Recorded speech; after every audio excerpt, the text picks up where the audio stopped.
to the first Research Integrity Workshop in Thailand, right here at the Gamunthip Ballroom 3, the Sukhosol Bangkok.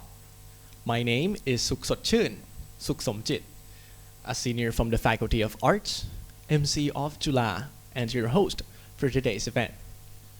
First of all, I would like to formally welcome you all to this momentous occasion. We are very honored to have you all here with us, both on site and online, as we embark on the journey towards setting a global standard in research integrity. Today, you will be hearing many talks and panels from our esteemed academics, which will most definitely prove to be useful in developing exceptional practice of research integrity. This event is made possible only through the collaborative efforts of Chulalongkorn University and the Nanyang Technological University of Singapore. Your support in this endeavor is truly appreciated. Today would not be possible without your aid, in which I applaud you all. We are gathered here to shed light on the critical importance of research integrity and to explore how it plays a pivotal role in the success of global research and ethics.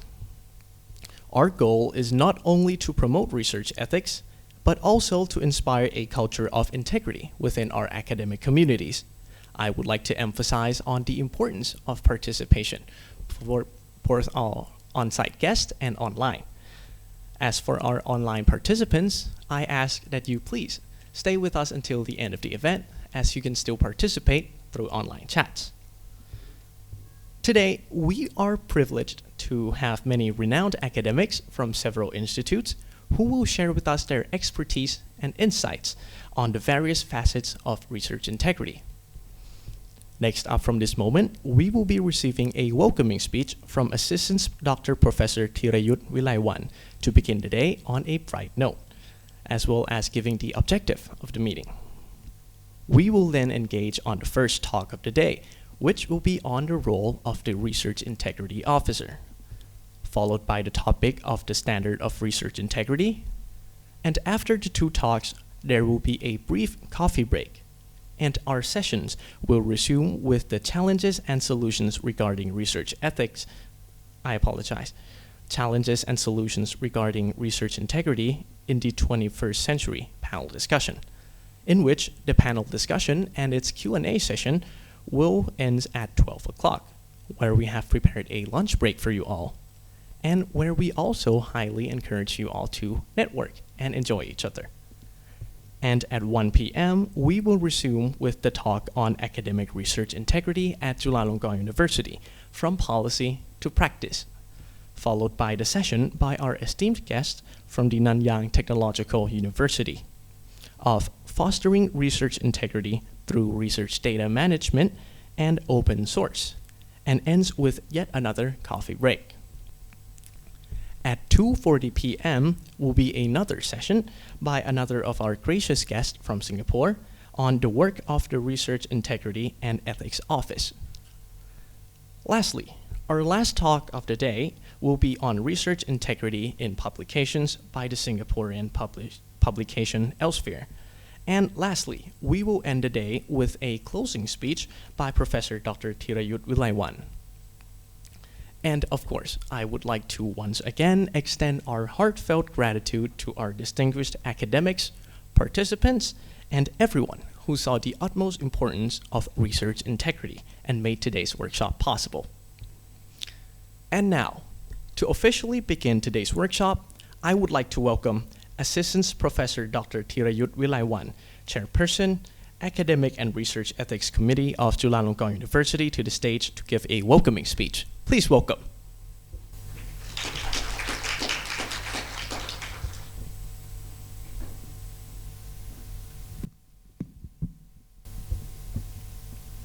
Good morning, ladies and gentlemen. On behalf of the organizer, I would like to welcome all of you to the first workshop on research integrity in Thailand. The event is co-organized by Chulalongkorn University and the Nanyang Technological University in Singapore. Everyone must have heard the big scandal on authorship purchasing in the Thai academia community recently. This is an unfortunate event, but if you look on the positive side, it raised awareness on research integrity among the Thai community. And this issue is really, really important. And we should learn how to prevent this kind of thing from happening again. So today, I have a great pleasure to welcome our guest speaker and panelists from various bodies, including the NTU, NASDA, Elsevier, and Chulalongkorn University. I sincerely thank them for sparing their valuable time to join and to share with you the knowledge and their insight and experience in this workshop. It is hoped that in this workshop we will be able to share good practice and learn from experts on several topics relating to research integrity. I also hope that it will initiate the networking and strengthening the research integrity network in Thailand. So without further delay, I would like to declare the official opening of the first workshop on research integrity in Thailand now. Thank you very much. Thank you, Assistant Professor Dr. Thirayut Wilaiwan, for giving us the heartfelt welcome and commencing today's event on a bright note. Next up, I would like to ask Professor Thirayut and our esteemed guests and speakers to take a picture together to commemorate this wonderful occasion. Please come to the stage if your name has been announced. First, I would like to invite Emeritus Professor Dr. Yongyut Yuttawong, Professor Dr. Sorat Hongladarom, Dr. Kittisak Kunwishit MD, Associate Professor Roderick W. Bates, Ms. Go Suni, Dr. Willie Ko. Please welcome.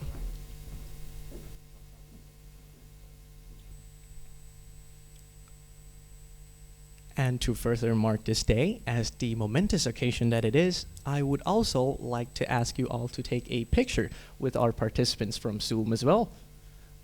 If you are one of our online participants, please feel free to open your camera.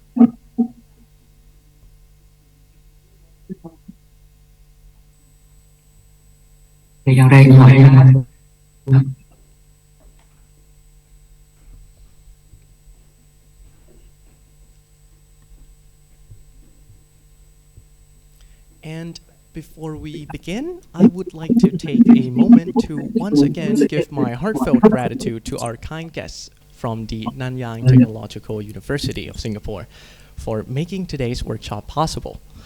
I am very certain that all of us here can benefit from participating in today's meeting of academic and research integrity. Please consider this my heartfelt thanks from me and all of us here at Chulalongkorn University for coming here and making today's possible. And now will be the time for the first talk of the day.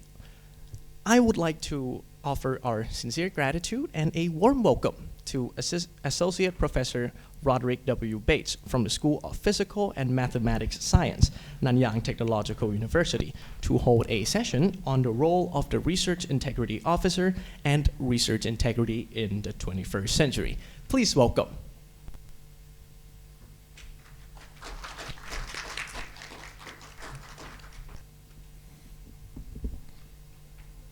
Okay, thank you very much for the introduction. Good morning, everyone. So I think this is a very timely event. It's very clear that over the last decade or so, Thai universities have changed. Many Thai universities used to be essentially teaching institutions, but are now evolving to become more research universities. In addition, Thai research is improving its quality and it's improving its visibility. It's being published in much better known, more widely read journals. And of course, this is a very good thing. But of course, it also means that research misconduct, if it happens, it's going to be noticed, it's also going to be more visible. So not only, when you improve the amount and the quality of your research, Thailand also has to be aware more of research misconduct. Now, if you go back maybe 20 or 30 years, Singapore universities did very little research. They were teaching universities in Singapore, and over the last few decades have converted into high-power research universities. So that is a journey that Singapore universities have taken, and Thai universities are taking. So we are a little bit ahead, and so maybe Thai universities are able to learn from our experience. So I became Research Integrity Officer at NTU about 5 years ago. I was only the second Research Integrity Officer. I took over from Tony Meyer, who was the first one. And that tells you that research integrity is something that we've only paid attention to for a few years as well.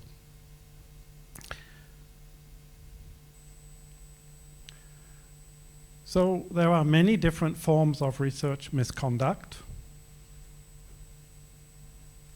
Okay, and I put them on this slide. So we wish that all researchers were over here with good research conduct. But of course there are many different forms of misconduct that are carried out by different people, okay, such as not citing, not acknowledging, salami slicing, duplicate publication, and so on. And then over here on this side, we have these various topics here, some of which I will talk about in my following slides. What I would emphasize, though, is that misconduct is always deliberate. They are deliberate actions. It's intentional. So making mistakes is not misconduct. Making mistakes is normal. It's part of normal human behavior. So we don't regulate errors. We regulate misconduct, which is intentional actions.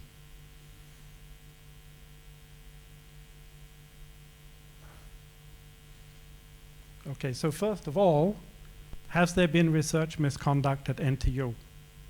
So back in 2016, we had 2 very serious cases in the same year. The case on the left, this one here, this was someone doing research into of autistic children. There were questions raised about this person's data. So when this case was investigated, it became apparent that he had simply invented his data. He just created numbers from thin air and put in his spreadsheet. The second case, which is this one here, was in our School of Biological Sciences. And I'll show you the data on the following slide. So NTU takes research misconduct very, very seriously. This person here chose to resign from the university before any action was taken against him. But in this case, in biological sciences, 1 full professor was fired and 2 PhD degrees were revoked. And this was the first time NTU had ever revoked a PhD degree, and many people were surprised that it was possible. So here's some of the data from that case in the biological sciences. Those of you with some biology will realize these are Western blots used to analyze proteins. And their whole research is based on JPG images, because the data is scanned in to create the JPG image. And if you look very closely, you'll realize that these 2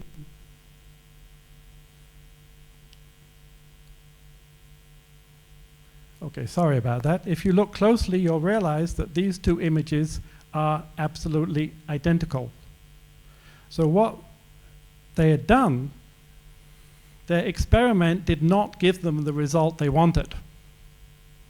So they simply used Photoshop to cut and paste so that they were getting the experimental result that they wanted to support their hypothesis.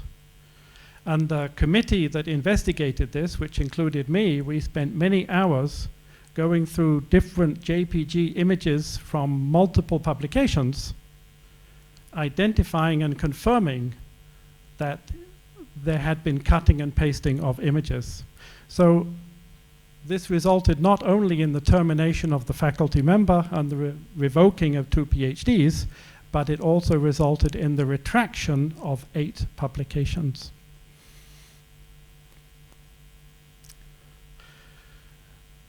Another issue that we have dealt with is what I refer to as cherry picking. Okay, you might call it mango picking here. You know, you have mangoes on your tree. Some are yellow, some are green. You pick the yellow ones, you leave the green ones behind. That's fine if you're growing fruit, but it's not fine if you're doing research. So we had a case where a postdoc produced results that supported the hypothesis that was developed by the faculty, the professor. When this was further investigated, it turned out that the postdoc had carried out the particular experiment something like 20 times. And on only 2 occasions, it produced data that supported the hypothesis. All the other runs of the experiment gave some other result. And so the postdoc had selected those 2 examples, given them to the professor, and never said anything about all the other experiments. So it was cherry picking, just giving the nice ripe fruit to the professor and leaving the green ones on the tree. So this man here is Oliver Cromwell, who was dictator of England, the only time that England was a republic. And when the official painter came to paint his picture, Cromwell told him, "Paint my picture, including the warts." And you see there's the wart in the picture. And this is how we have to train our researchers. They must give us the data, not just the nice looking data, but also the bad, unpleasant, inconvenient data.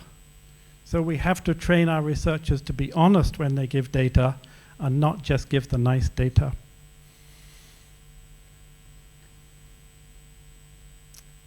So when it comes to data, there is the question of who owns data. And of course, if this data is something that can be patented, it then becomes a financial question as well. So who owns the data that is produced in university research? So some people might say, oh, the student owns the data because they are the ones who generated the data.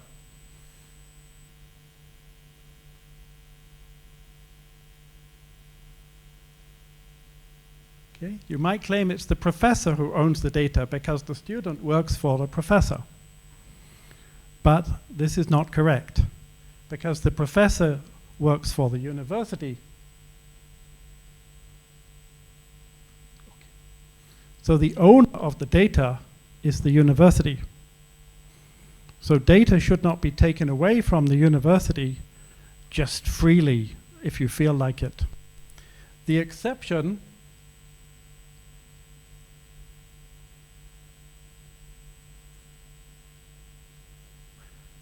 is where research is carried out on behalf, for instance, of a company or a government agency, in which case data is owned by the company or the government agency. So researchers also have to be very aware of who actually owns data.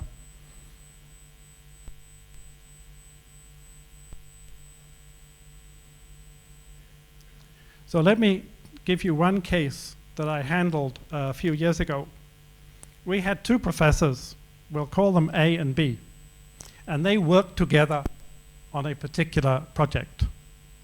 And then Professor B left NTU and moved to another country, but they continued to collaborate because they were good friends.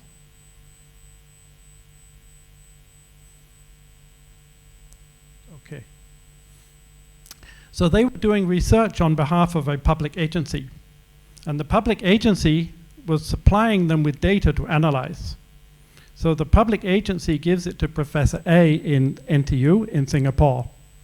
And then Professor A passed it on to his friend in another country, who then gave it to his student to work on, who put it in their thesis.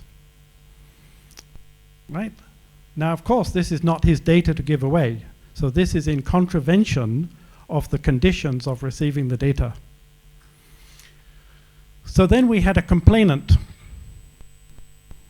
who I call C. And the complainant complained to the university this was going on, and this is misconduct. And so we investigated, working with the government agency, and we determined, yes, it is misconduct.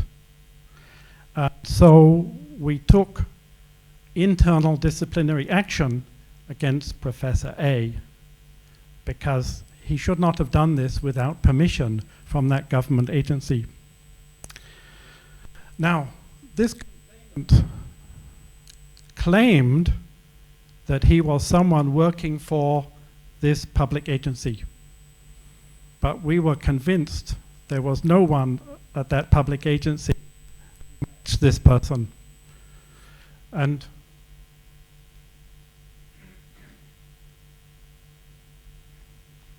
we believed that the complainant was someone who had been a postdoc working for Professor A, and his contract had not been renewed, and he was making the complaint because he was unhappy about his contract not being renewed.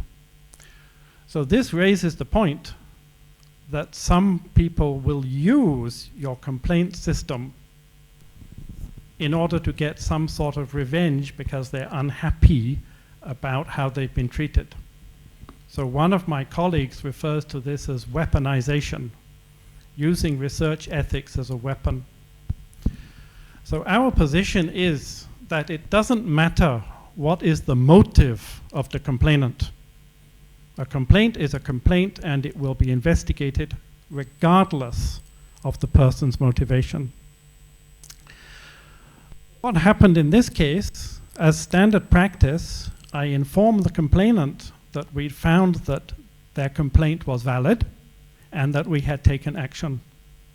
And then the complainant asked me, "What action have you taken?" Which I declined to tell, because in these days with social media, you never know how this information might be further used. And then the former postdoc,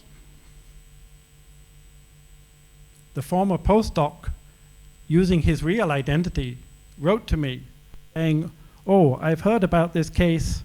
I'm about to start an academic job in my home country, and I'm worried that this will damage my reputation." So what was done?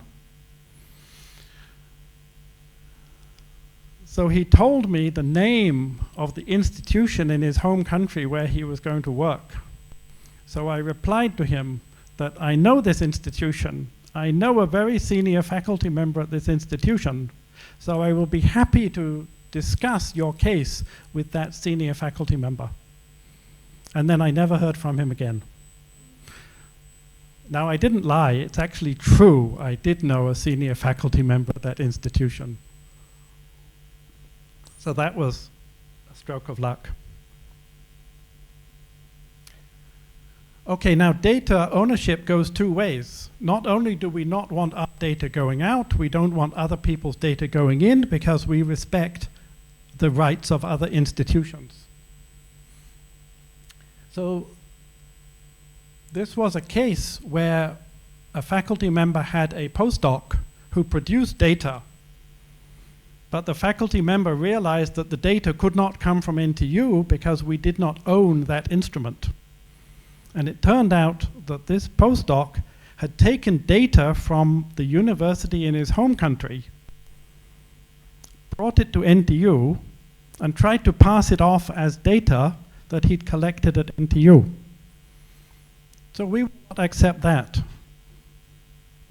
There were other questions about the conduct of this particular postdoc as well.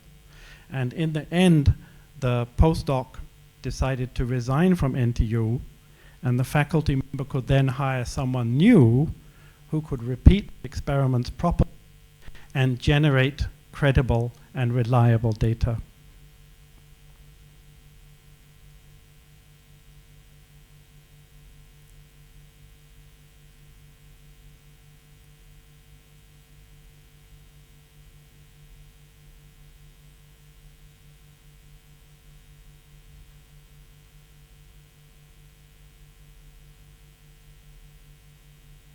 I'm sorry, the controller is giving me some issue.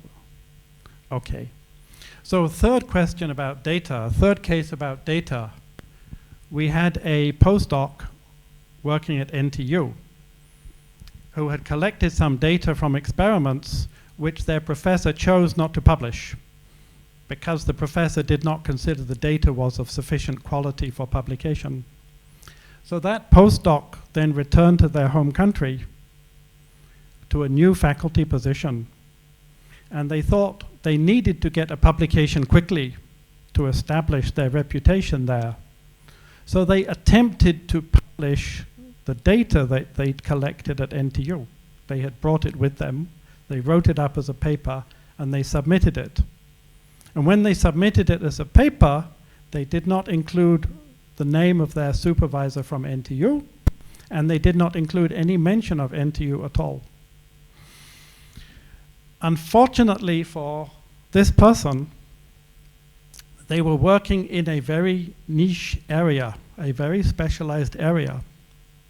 So when they submitted their paper to the journal, the editor of the journal chose their former NTU supervisor as a referee of the paper. So the paper was very, very quickly rejected.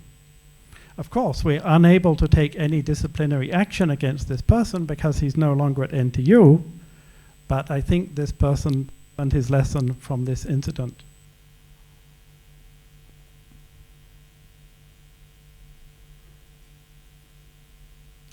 Okay, now let me talk about authorship, because I know that authorship is now a hot topic within the Thai academic community. So at NTU, we actually have a policy on who should be author. And it's a very simple policy. Authorship is based on intellectual contribution. Whoever made an intellectual contribution to the work deserves to be an author. So people who made a technical contribution to the work do not qualify for authorship. Right? If somebody simply operates an instrument following a routine procedure, this does not necessarily result in authorship. If somebody loans equipment to be used, it does not qualify for authorship because that is a contribution but not an intellectual contribution. And if somebody provides budget to do the work, this is also not an intellectual contribution, so does not qualify for authorship.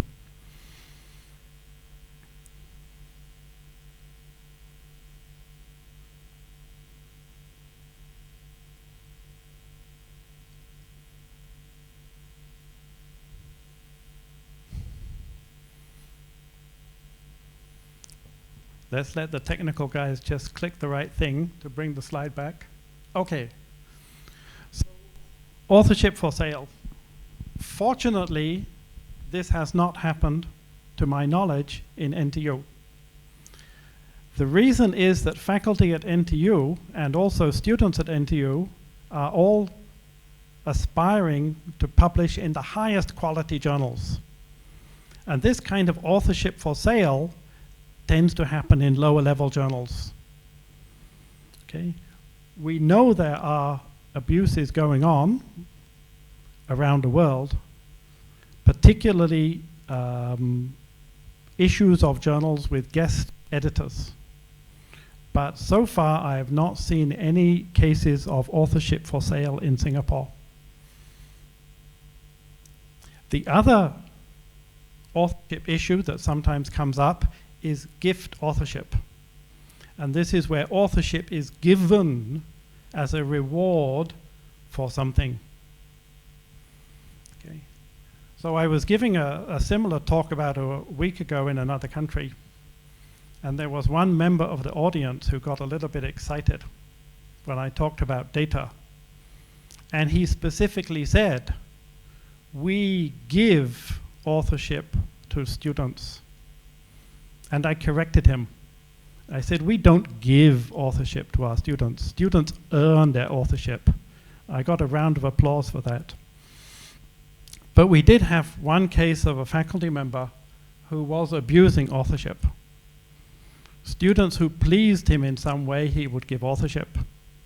Students who upset him, he would take away authorship. Okay. But in general, we have not seen much of this at NTU.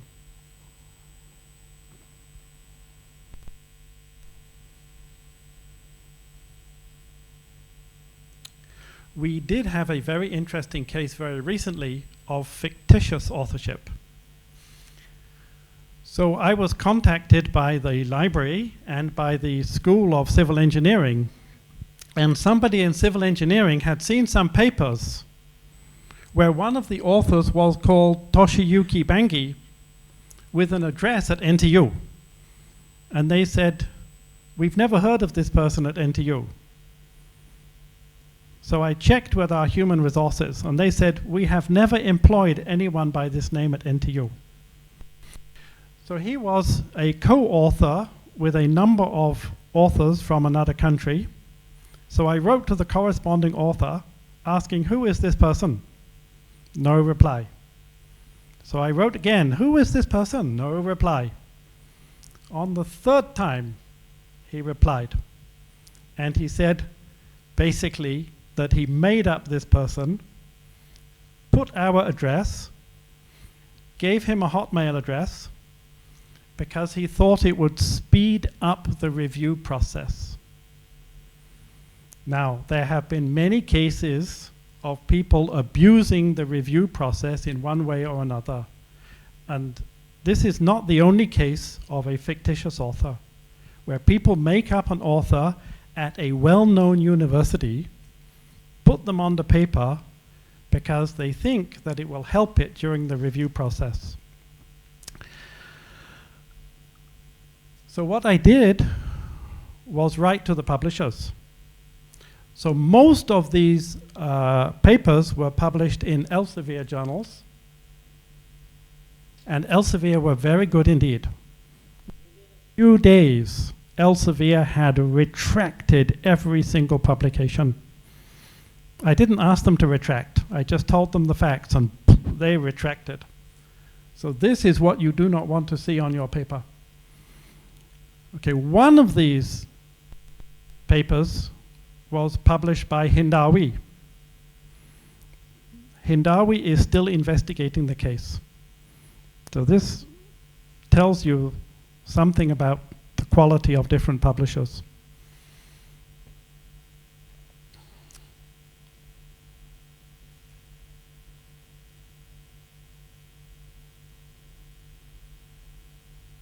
Okay, keep it on this slide for a moment.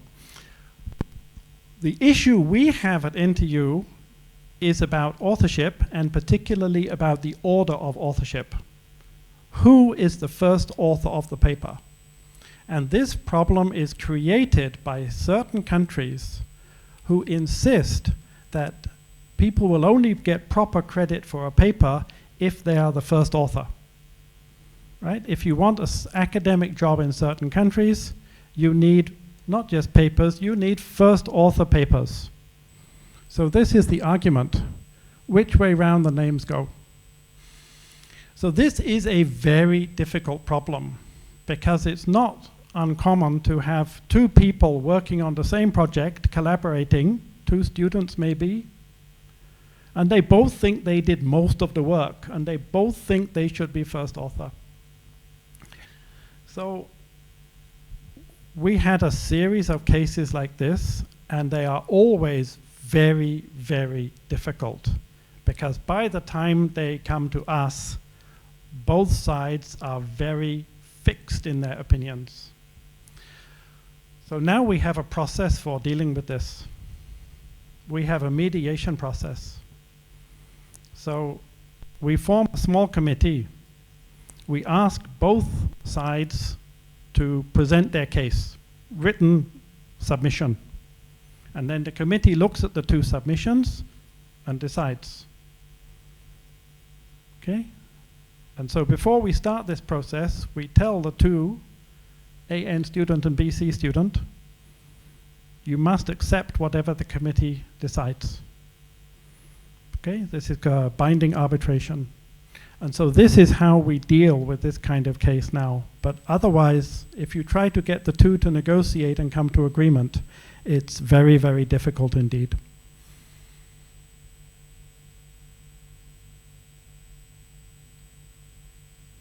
Okay, now plagiarism.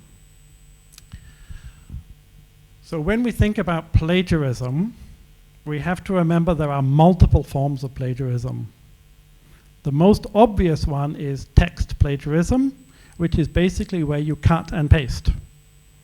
So we have had a few cases of text plagiarism, and these I find quite amazing, because what people are doing is they're copying a large part of someone else's text. So we had one case where somebody copied 3,000 words that somebody else had written in a manuscript. And then they're pasting it into their own document, and then they're publishing it where everybody could see it. So I think, you know, if you steal someone's car, you don't park it outside your own house, do you, where everyone can see it? But when you plagiarize someone's text, you publish it where everyone can see it, so obviously. So that particular case where somebody cut and paste 3,000 words belonging to someone else, the person concerned, after investigation, was dismissed by the university. Now, probably you, like us, use programs like Turnitin.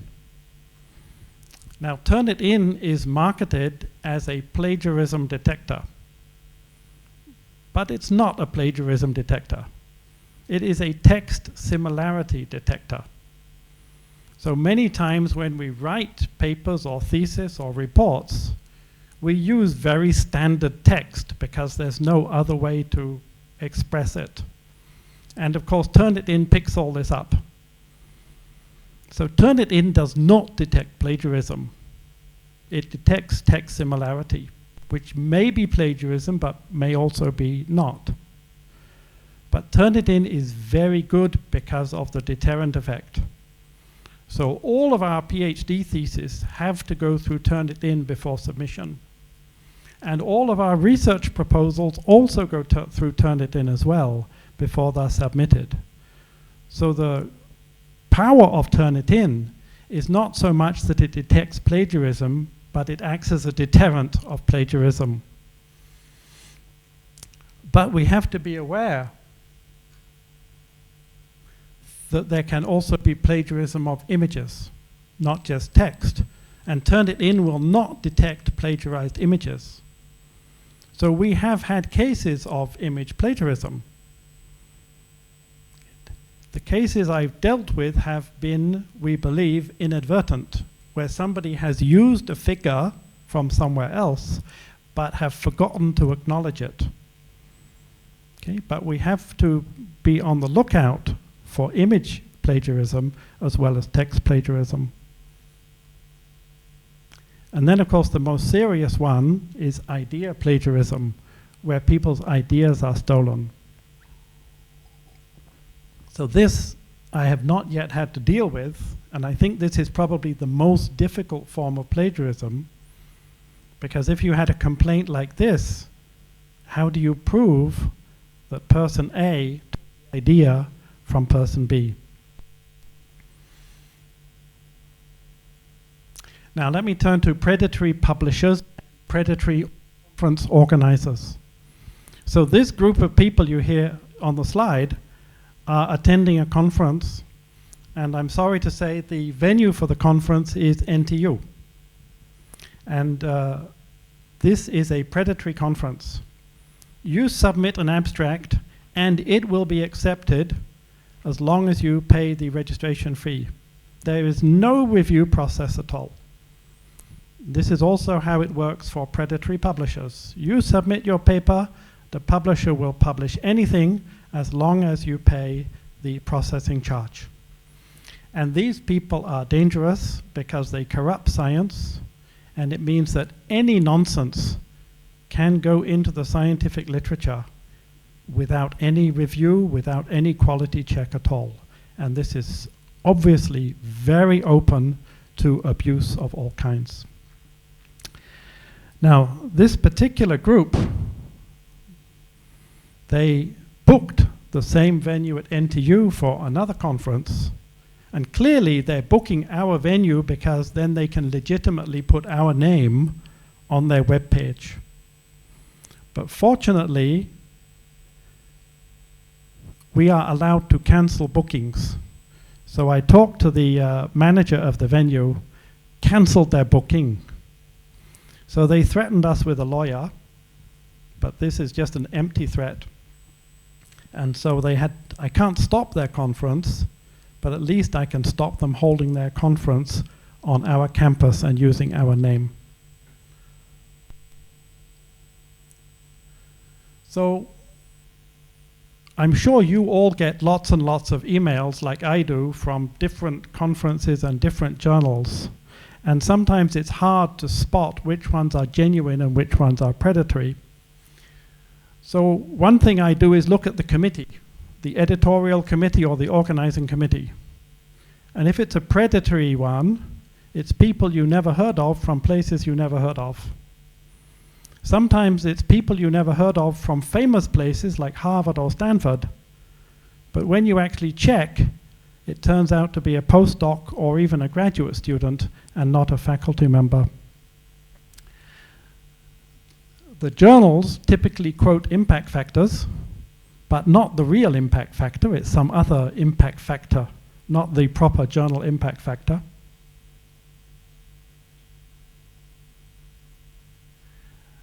The name of the conference is always something very grand, like the World Congress on whatever, whatever, whatever. That is a giveaway. The publication charge is usually very cheap compared to the big name publishers. And also, sometimes you notice the publication charge is given in an unusual currency like Indian rupees. The address is always interesting, because if you take the address and then you look on Google Maps, it's sometimes just a house in downtown Los Angeles, or maybe it's a shopping mall on the outskirts of Delhi. The address is always of interest.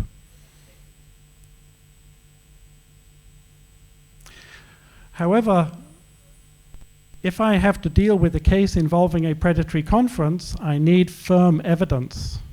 So I will send a test abstract under a false name. And of course, the test abstract is just nonsense. And so if the conference accepts the abstract, then I know it's a predatory conference. So what to do about predatory? So there are two strategies. One is to create a blacklist of journals you don't want people to publish in, and one is to create a white list of journals which are acceptable for publication. So if you create a blacklist, you may end up in trouble. So you may have heard of Jeffrey Beall, who was a librarian at the University of Denver, who curated a list of predatory publishers, which is known as Beall's List. And he was harassed, and his employer, the University of Denver, were also harassed by some of the publishers who were on the list. So Jeffrey Beall has retired, but his list can still be found online. But it illustrates the danger when you do create a blacklist. So the safer thing to do is to create a white list. use some of the databases like SCI in order to get information for creating a whitelist. At NTU, we don't have a specific whitelist because NTU faculty are typically competing to publish in the best possible journals anyway. So the way NTU works is we don't need the whitelist because our faculty are naturally trying to publish only best journals. I didn't touch anything. Sometimes I do see NTU faculty who are listed as speakers or committee members for predatory conferences. So when I see that, I will then ask them to take their name off the list because I don't believe be supporting predatory conferences. I'm sorry to say that I do see names from Thailand reasonably members or speakers in predatory conferences. So I would ask Thai universities to support this campaign against predatory conferences and stop your faculty from participating in these events.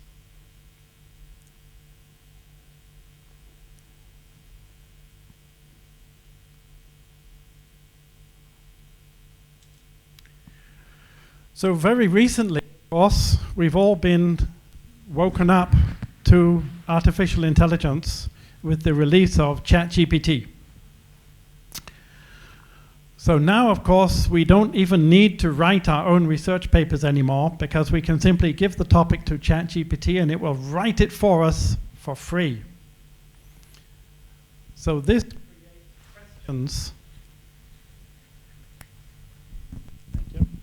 This creates questions about research integrity. Is it right to have a computer write for you? So very recently we came out with our own policy on the use of generative AI, not just ChatGPT, all forms of generative AI. And these are our 4 principles. The first one is that you still have responsibility, even if ChatGPT wrote your paper or your thesis.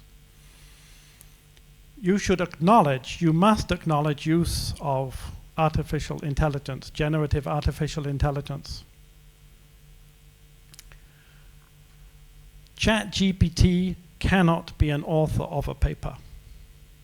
There have been papers published where ChatGPT has been an author, and I think those papers have been very rapidly corrected. The point here is that authorship is not just about taking credit for the work.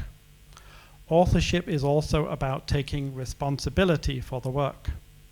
And ChatGPT cannot take responsibility for anything. And the final point is about sensitive data. If the data is sensitive in any way, then of course you cannot put it into ChatGPT because you don't know what they're going to do with it, and you have no control over it. So sensitive data cannot be uploaded into these things.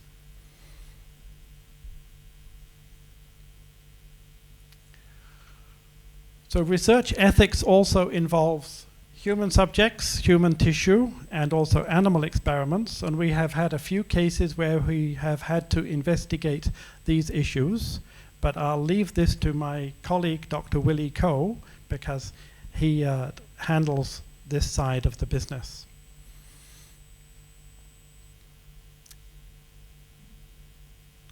So let me talk about retractions. So first of all, let me say that retraction doesn't mean misconduct. There can be retractions for other reasons, but monitoring retractions is a good way to monitor the health of your academic system. So this is a plot of retractions over the last 10 years, where the red bars are from all retractions from Singapore, and the blue bars are NTU retractions. So we have a spike here in 2015. This is due to a man called James Hunton. James Hunton was not a faculty member at NTU, but he was collaborating with some faculty at NTU. And many of his papers, he has 37 retractions, including those in NTU collaboration. So this bar here is not wrongdoing at NTU, but it does show up on the analysis. 2016 is our bad year. This is when we had the two cases that I mentioned at the beginning of Noel Cha and Ravi Campador in education and in biology. So that was our big year for retractions. We have a spike in 2018. This was an IRB case. This is where a faculty member did not have IRB approval for studies involving human subjects. So that's a number of retractions there. This faculty member also chose to leave the university. And then you can see it's been very good. The fact that I am Research Integrity Officer for this period is of course entirely coincidental. And then we have a spike here this year, and this of course is our fictitious author, Toshiyuki Bangi. So even though he doesn't exist, he does show up in the data. So I monitor retractions for Singapore and for NTU to see the trends, but for this meeting, I also thought I should do the analysis for Thailand.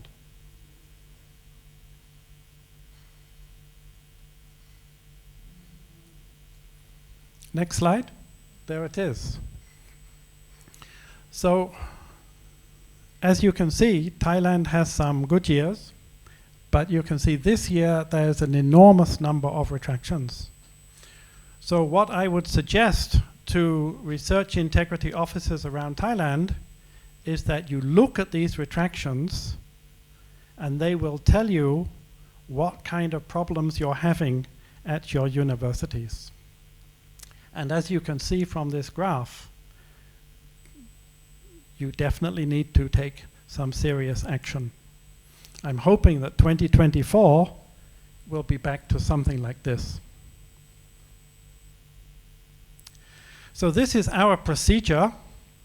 If we have a complaint, sometimes complaints are disputes rather than misconduct, in which case we simply try to get the two parties to agree.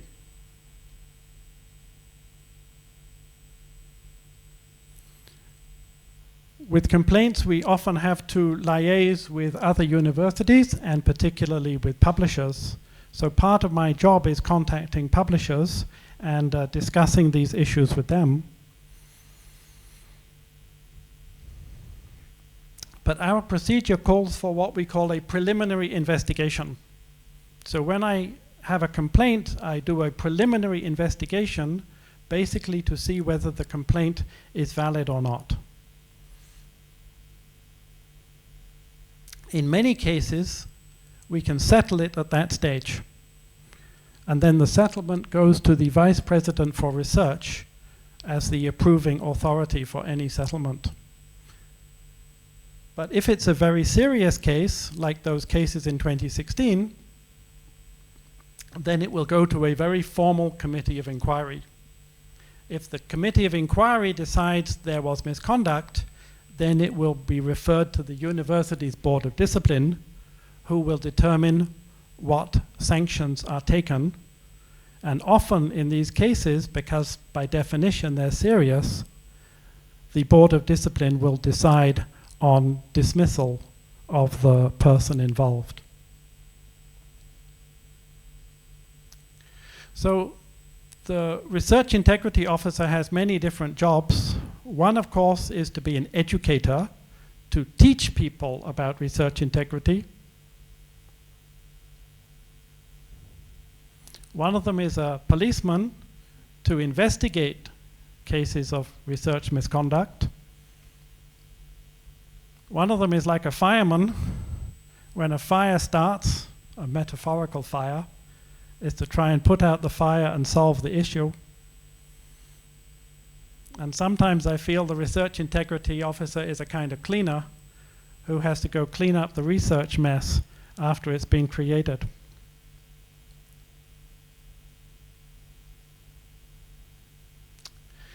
So to be a Research Integrity Officer, you have to be fair.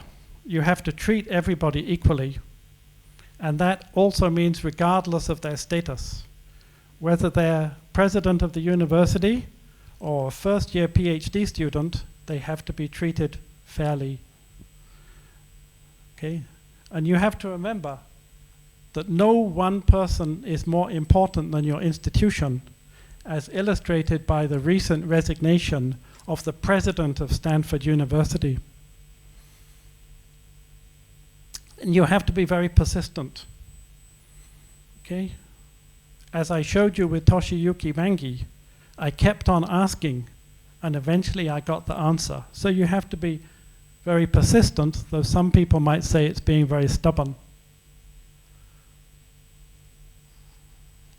You have to have some form of respect. In many cases, I need help from my colleagues.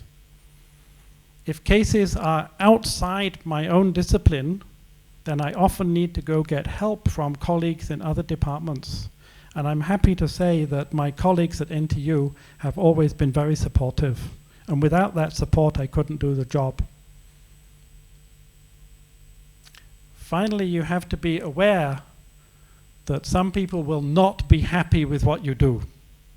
And they might say unpleasant things about you.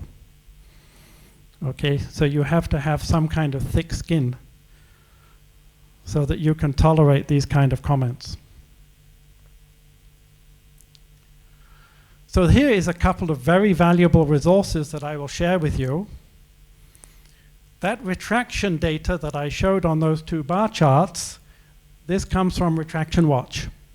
So Retraction Watch has a database of retractions which you can search in many ways, including by country. So all the data for the bar charts was obtained from the Retraction Watch database. This is a very valuable resource. The other very valuable resource is COPE, the Committee on Publication Ethics. So when we have a question about ethics in terms of publications, then typically we will refer to the guidelines published by COPE to help us to resolve the situation. So these are two very valuable resources for all research integrity officers. So let me close with this quotation from Robert Mueller. Maybe we've all forgotten who Robert Mueller was by now, but it's still a very good quotation. You can be smart, aggressive, articulate, indeed persuasive, but if you're not honest, your reputation will suffer.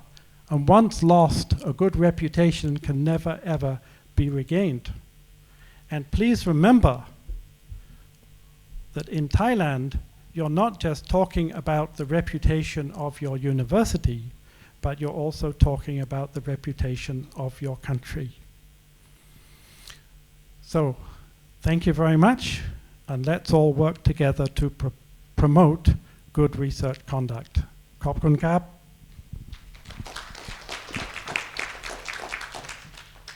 Thank you so much, Associate Professor Roderick W. Bates. Professor Bates has shed light on the importance and responsibilities of the Research Integrity Officer and just how much it means to hold a practice of research integrity in today's academic societies. Professor Bates' session has been entirely pleasant in terms of informing us of academic conduct in the Nanyang Technological University.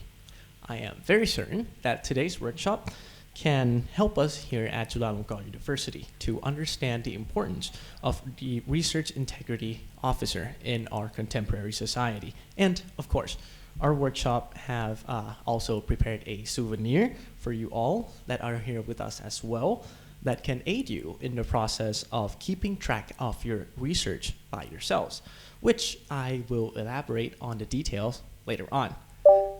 Okay, next up, Professor Bates' Professor Bates' session is an ideal transition to our next topic of the day, and that is the standard of research integrity, held by Emeritus Professor Dr. Yongyut Yuttawong, Chairperson, Thailand Research Integrity Network Committee, and one of the key figures in pushing research integrity to be an important agenda in Thailand's academic communities. This is once again a very important topic that we need to be discussing, as Professor Bates has mentioned earlier. And without further ado, Please welcome.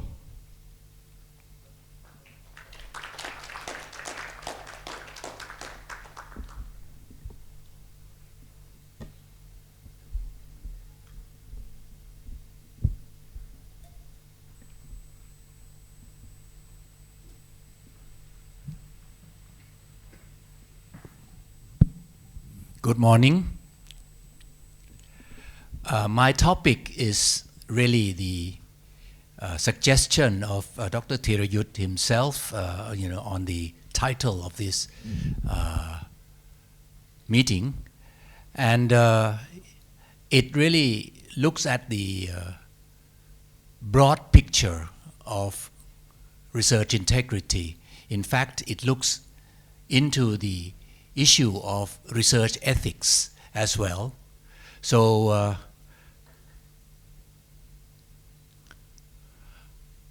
I hope you can see from the back. If not, there are lots of empty spaces in front. You can come and because this I'm going to talk about both research ethics and research integrity, which are two different things. Application of ethical principles in research, that's really on research ethics.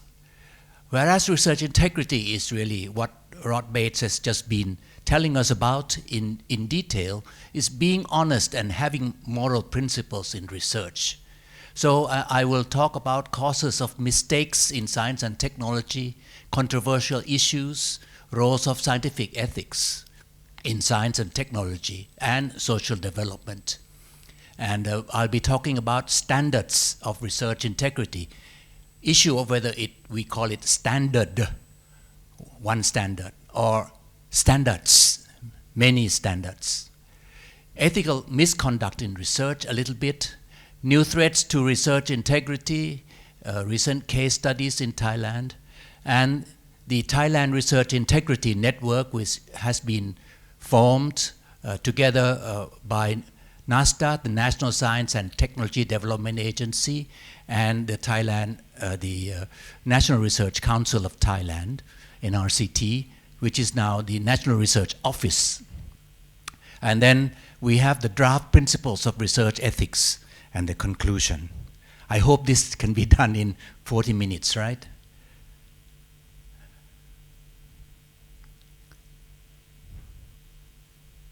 Where should I point this to? Oh, okay. So I put this in Thai also because I wasn't sure of the audience, but now you can look at both. These are the issues. And of course, there's both the principles and the practice of ethics. And so I will be talking about them, and then more on the ethical issues that are related. But first of all, the big picture.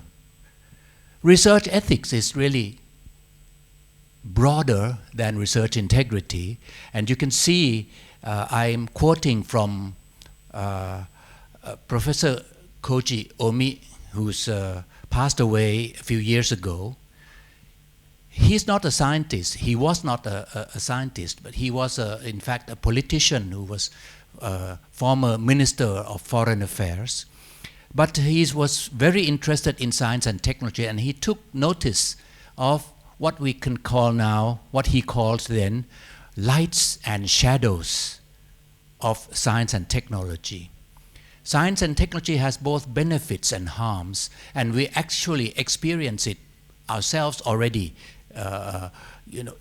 with examples. So he said that researchers should be aware of or alert to potential consequences of science and technology, both intended and unintended. And research may be done properly, all the ethics noted, but it's done towards unethical or ethically dubious ends. For example, certain research on embryos, on IT, on germ warfare. So these are the subjects that the research may be properly done, and Rod Bates cannot really fault it. but it's still unethical.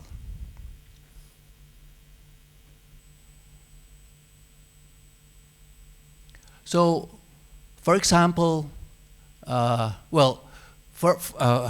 first of all, ethics in science and technology and social development, we will need credibility and respectability, we will need trustworthiness, and we will need development.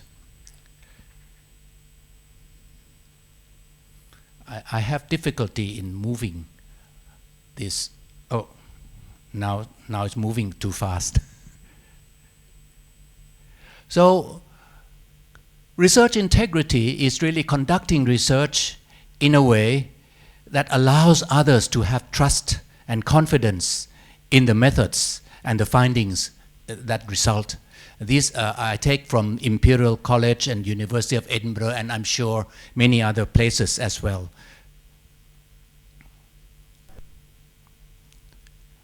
It's very difficult to move. Maybe I should say next, and then you can move it, right? Okay, that's better. So there is this issue of whether we should have one standard or we should have many standards. And actually, this is really a kind of the same thing, because we can talk about the standard as a general level of quality. So the standard, you can look at the general aspects, whereas with standards, we will look at levels of quality in, for example, originality of the research, references to previous works, research design, data acquisition, data presentation, data interpretation, discussion, conclusion, and acknowledgement. So these are the there are many kind of standards that have to be followed within the general framework of the standard of research integrity. Next, please. Now I cannot see it on my screen. So I have to look up this way. Can you put it on the screen here as well so I can see more easily? Thank you. So I'm talking about fabrication, plagiarism, and falsification. These are the three main areas of ethical misconduct, which Rod Bates have already talked about. And there are different degrees of misconduct. I think mostly the misconduct comes in the form of partly misconduct and partly good conduct mixed together, so that we have to be very careful in looking at the results of the research, which parts are really true, which parts are not true. And sometimes the mistakes occur by the misunderstanding of the researchers themselves, that this is something that people would think as a misconduct. Next, please. Yes. Because the current research and technology now are quite complex, so we have to think about new threats to research integrity. The research could be multidisciplinary, multi-institutional, multi-country, and there could be big data projects, like, for example, we have now Genomics Thailand, which really is quite complex and involve a lot of data. And the complex technologies, multi-omics, single-cell technology, etc. And Rod Bates also talked about use of AI in research reporting, and this is good. That I think that we have now something to assist us in writing, But then we have to be careful, as Rod Bates has just talked about.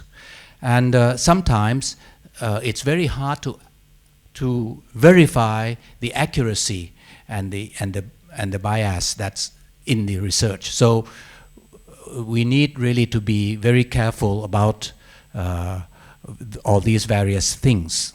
Next, please. So, of course, the buying authorships is really something that maybe I think it happens in very many places. But in Thailand, this has become a very big issue this year. And at least, two well-known universities were accused of buying, the researchers from these universities were accused of buying the authorships. And there are certain lessons to be learned, in the last few months. For example, we note that the co-authors are from several countries, unlikely to be involved in a single project. So that maybe the people who buy, these are kind of like sharing in buying authorships. And the published papers are not relevant to their expertise. So this is something that will be, very kind of telling of the false publications, because the authors themselves do not really, have the background, in the subject that they publish. And we can also see, the investigators can also see from dramatic increase in the number of their publications. Someone may not have any publication at all, in their career, and then suddenly this year they have 4 or 5 or more papers and so on. So they get advantages from number of publications, such as financial rewards, and this is something that our universities also have to really consider, because used to be that universities would encourage, I think they still have that policy right now, encourage people to publish and then give rewards for publications. So the rewards for publications, this issue needs to be really examined right now in order to, have rewards, in the right places, and do not give rewards, for people who will try to cheat. This is a very big issue. And authorship for sale, there's availability for choosing the research paper in the field that they want, and also the where you appear, first author, last author, or in the middle, which you have to pay less, I guess, and the price depending on the author order. So official probes reveal more suspects, and investigation is going on in many areas. Next, please. This is actually from Professor Prasit Palitapon Kanpim, who I thought he would be here, but he is one of the main leaders in this issue.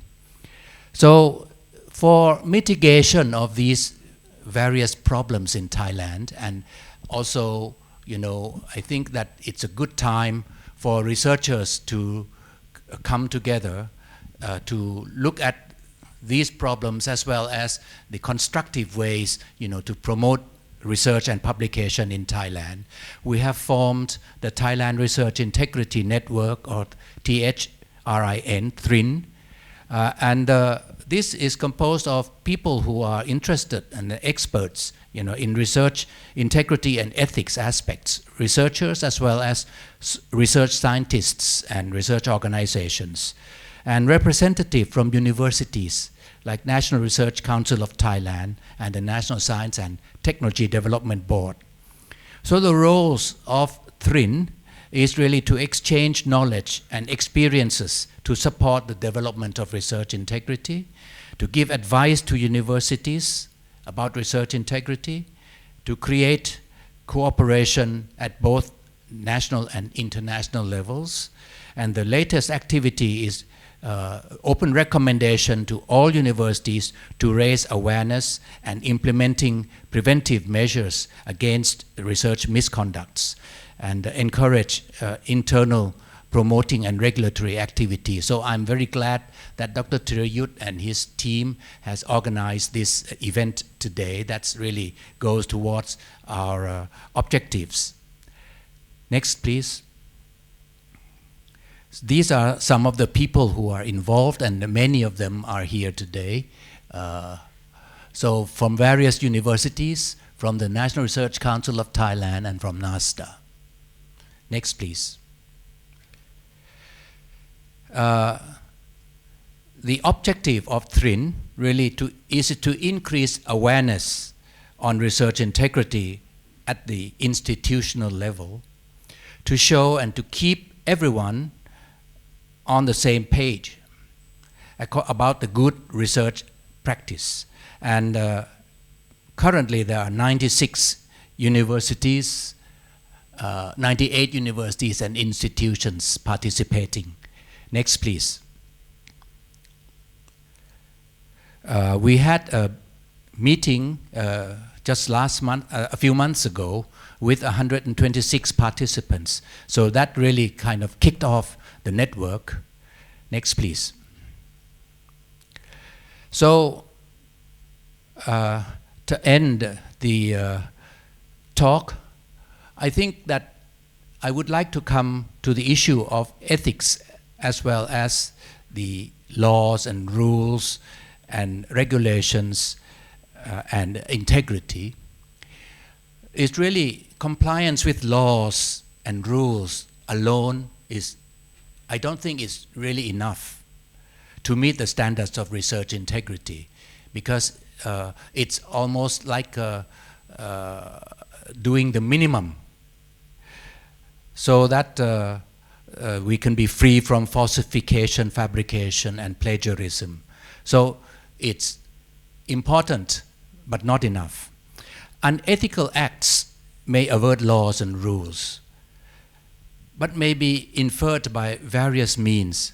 For example, unjustified human and animal experimentation, biased designs, biased data selection, as Rod has pointed out, neglect of failed experiments, lack of financial transparency and justification. There are many cases, when people who are not really doing the research but have their signatures, in the report sheets so that they can get financial compensation and so on. So lack of justification is really one part of it. Unjustified choice of authors and acknowledgements. I think we will have more discussions about this in this meeting. Misleading statements or data, biased or absent information or references.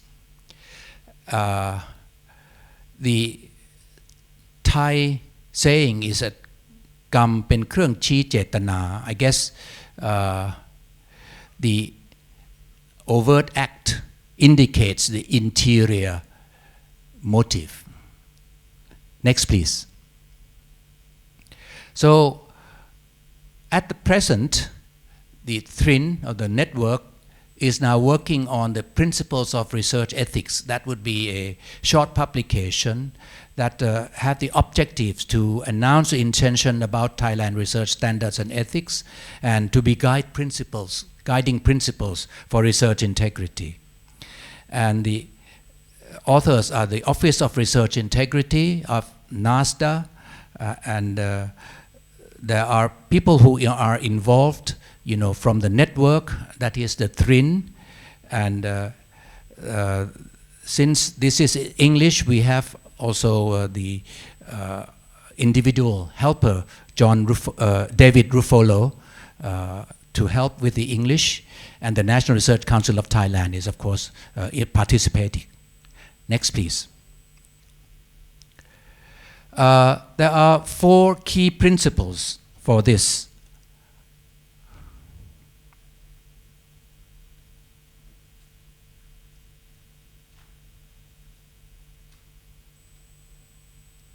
One, to create a positive culture and environment for research. Next, to conduct good quality research that complies with laws, ethical principles, and good governance standards. To publish scientific knowledge and share benefits from the research publicly, in case the research is publicly funded. And to encourage research collaborations among relevant stakeholders. Next, please. So here, for simplicity, we have 11 do's and 11 don'ts. And 11 do's, there are 4 items in the responsible conduct of research, 4 items on research collaboration, and 3 items on publication and communication. 11 don'ts, we have 3 items before conducting research, while conducting research, and after conducting research. Next, please. So for section 1, we have writing on integrity, reliability, transparency, and reproducibility, accountability. That's on the responsible conduct of research. Section 2 is on research collaboration, dealing with the collaboration, and the value, diversity, and willingness to share. And section 3 on publication and communication, that's collective benefits, equality and fairness, and visibility. Next, please. So, on the don'ts, before conducting research, don't propose research questions and hypotheses that do not match your expertise. Well, sometimes people say, that's not necessary. So, it's one general don't, but there are exceptions to these don'ts as well, because some people come from outside field and yet they can get, they can do very good research. So that there are exceptions to this rule. Don't adopt research design that's not appropriate for your, expertise, and don't fail to comply with legislative and regulatory requirements. So that's before conducting research. While conducting research, you should avoid incomplete, inaccurate, or inappropriate data records. Avoid hiring others to perform research and writing research articles. Avoid misconduct, falsification, fabrication, plagiarism, or conflict of interest. And after doing the research, avoid improper authorship that we talked about, irrelevant citations, or lack of relevant citations, I should add. Lack of verification and validation, simultaneous submission, redundant publication, and duplicate publication. And avoid providing incomplete or inaccurate information to the readers. Next, please. In conclusion,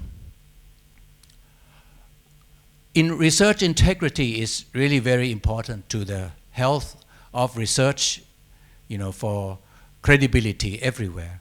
And it's an important part of good research practice. And as I said earlier, ethics is more important than laws or rules.